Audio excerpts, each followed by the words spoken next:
She left him on red. Again, he had done everything right, or so he thought. He complimented her, listened to her problems, always made time for her. He treated her like a queen, and yet she didn't respect him. She didn't desire him. She ignored him. Let me tell you something most men don't want to hear. Being the nice guy is not the virtue you think it is. It's not kindness. It's not nobility. It's fear disguised. Fear of rejection, fear of standing firm, fear of being disliked. You're not being nice because it's who you are. You're being nice because you're hoping that one day, if you just hold the door enough times, send enough good morning texts, and act soft enough, she'll finally see how valuable you are. But here's the brutal truth. People do not value what chases them. They value what makes them pause. They value what forces them to earn it. Nice guys don't make them pause. Nice guys don't inspire effort. Nice guys don't lead. Stoicism teaches us something different. It teaches us to live according to virtue, yes. But it never says to abandon masculinity. It never tells you to grovel. Marcus Aurelius didn't chase approval. Epictetus didn't beg for attention. Seneca didn't try to please everyone. They mastered themselves, and in doing so, they naturally commanded respect. You see, the nice guy seeks approval from the outside, but a Stoic man? He approves of himself through action, discipline, and presence. Let me tell you a quick story. There was once a young man who spent his days orbiting around a woman. She was beautiful, smart, magnetic. He did everything for her, drove her to work, paid for things, complimented her endlessly.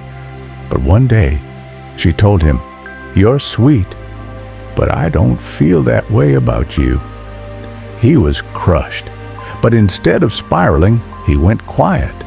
He stopped texting. He hit the gym, not out of spite, but out of self-respect. He focused on his goals, his passions, his body, his mind. Months later, she saw him again. He looked different. He felt different. She messaged him, but now he wasn't available, not because he wanted to play games, but because his purpose had grown too big to be distracted. That's what happens when you stop being the nice guy and start being the Stoic man. The Stoic man doesn't chase. He attracts through strength, silence, and stillness. Ask yourself this: when was the last time you did something uncomfortable for your own growth, not for approval?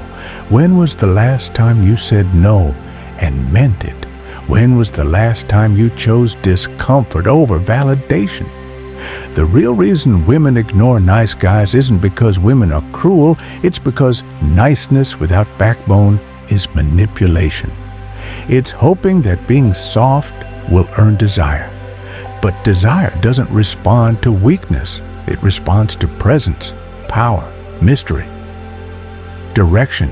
Be the man who is kind because he chooses to be, not because he needs something. Be the man who listens not to gain approval, but to understand. Be the man who walks away from what disrespects him, not out of ego, but out of self-worth. This is the difference. This is the Stoic edge. You don't need to become cold. You need to become solid. And from that solid place, everything changes. How you walk, how you speak, how you look at life. The women who once ignored you, they start to notice the silence. They feel the change in your energy. And suddenly, you're no longer an option. They are. But here's the final truth. Do it for you. Because the moment you become a Stoic man, the world bends differently around you. Not because you chased it, but because you outgrew it. Now, if this hit home, if something inside you is burning right now, if you're ready to stop being the nice guy and start becoming a man of presence, purpose, and power, then I want you to do one thing. Join the tribe. Hit that like button. Subscribe. Not for me, but for the man you're becoming. Let's grow in silence and let the world hear the results.